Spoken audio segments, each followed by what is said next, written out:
কোরীয় উপদ্বীপে বেজে উঠেছে যুদ্ধের দামামা। একের পর এক উত্তর কোরীয় মিসাইলের উৎক্ষেপণে আতঙ্কে দমবন্ধ দশা আমেরিকা এবং দক্ষিণ কোরিয়ার।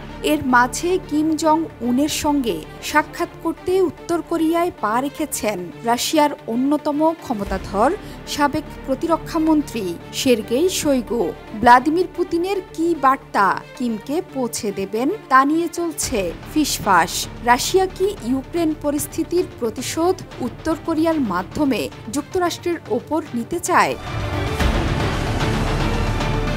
প্রায় 2 মাস চুপ থাকার পর নতুন উদ্যমে পশ্চিমাদের বিরুদ্ধে যুদ্ধের বড়সড় প্রস্তুতি নিচ্ছেন উত্তর কোরিয়ার সর্বোচ্চ নেতা কিম জং উন। বৃহস্পতিবার দক্ষিণ কোরিয়া জানিয়েছিল নিজেদের পূর্ব উপকূল থেকে কোরীয় উপদ্বীপের জলসীমায় একের পর এক স্বল্প পাল্লার ব্যালিস্টিক ক্ষেপণাস্ত্র নিক্ষেপ করেছে পিয়ংইয়ং।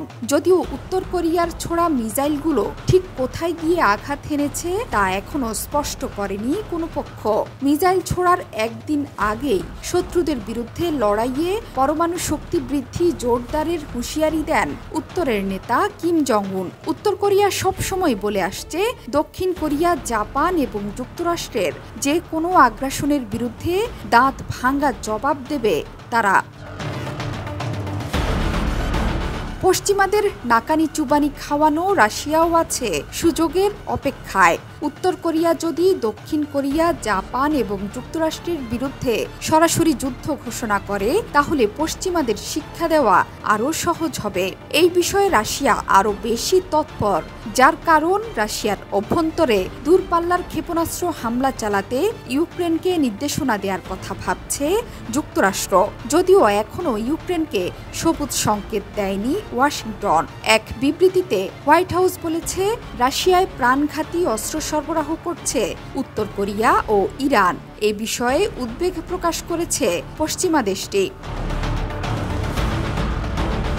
অবশ্য উত্তর কোরিয়া রাশিয়া যে বন্ধু এর প্রমাণ বহু আগেই মিলেছে।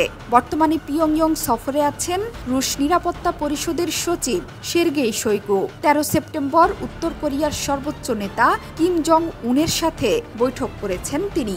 এ সময় কিম শোইগুকে বলেছেন রাজনীতি, অর্থনীতি এবং সংস্কৃতি সহ দুই দেশের মধ্যে সম্পর্ক গতিশীলভাবে বিকাশ করছে। তিনি আরো বলেন উত্তর কোরিয়ার সরকার একটি বিস্তৃত কৌশলগত অংশীদারিত্বের চেতনায় রাশিয়ার সাথে সহযোগিতার প্রসার অব্যাহত রাখবে। এই তথ্য জানিয়েছে দেশটির রাষ্ট্রীয় মালিকানাধীন রেডিও ভয়েস অফ কোরিয়া। পিয়ংইয়ংয়ের সঙ্গে প্রতিরক্ষা চুক্তি স্বাক্ষরের কয়েক সপ্তাহ পর শুক্রবার কিম জং উনের সাথে দেখা করলেন মস্কোর নিরাপত্তা উপদেষ্টা। রুশ নিরাপত্তা পরিষদ নিজেদের ওয়েবসাইটে দেয়া বার্তায় বলেছে পিয়ংইয়ংয়ে বৈঠকগুলো খুবই আন্তরিক এবং বন্ধুত্বপূর্ণ পরিবেশে অনুষ্ঠিত হয়। গত জুনে রাশিয়ার প্রেসিডেন্ট ভ্লাদিমির পুতিনের রাষ্ট্রীয় সফরের সময় সমঝোতার ভিত্তিতে বেশ কয়েকটি চুক্তি করেন দুই দেশের নেতারা। জোহরা চৌধুরী সেতু, ৭১।